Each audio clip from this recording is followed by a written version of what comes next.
So today is all body weight, and we're going to start with a superset for 3 rounds of elevated inchworms and cocoons. You'll have a rep range for the elevated inchworms. We're going to have a 4-round superset of jump squats and bodyweight rows, and again you'll have that 10 to 12 rep range for the bodyweight rows. And then we're going to finish up with 3 rounds of squat to lunge and then bodyweight shoulder press or down dog shoulder press. We'll start out on the ground and we're going to do just a simple chest opener. We're going to reach under, and then come up, follow the eyes to the ceiling, and go back under. We'll do this 10 times on each side.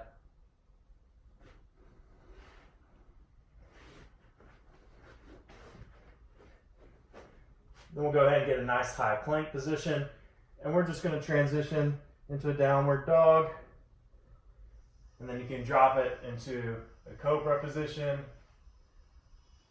and then we're going to go back to that down dog. We're going to go back and forth. Let's do this for another 10 times each way.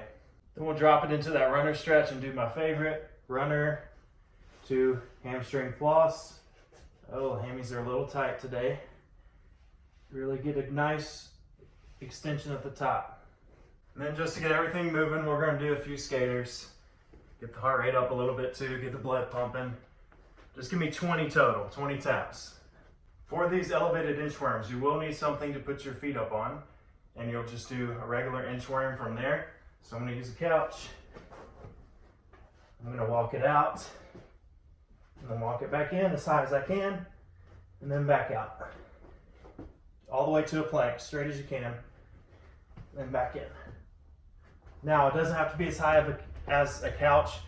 If you have maybe a chest or something that you can stack up a few inches off the ground, that'll work.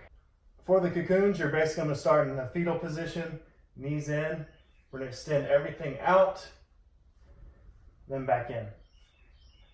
Out, and back in. So you're trying not to let your heels hit the ground, and really not trying to let the shoulders go all the way to the ground either. You're just kind of hovering there, almost in a reverse plank kind of position, then coming back to your knees. For the next one, we're just going to do a regular squat and then come up into the jump. So really explode off the toes for 30 seconds. All right, so I know this one is going to seem just crazy, but bear with me. So we want to still work the lats, but we're using body weight, so you got to be a little bit creative, but it's all about tension. If we're creating tension in the lats, we're working the lats, we're ultimately developing the lats. So that being said, we're going to start out back flat, knees up. And so go ahead and just do this motion here. Bring those elbows in tight to your sides. You're going to feel that tighten up, you should, in the lats. So we're going to start from this position and push the elbows into the floor and trying to raise the front half of my body up without using my abs. So I'm not leading with my head, I'm thinking about leading with my chest.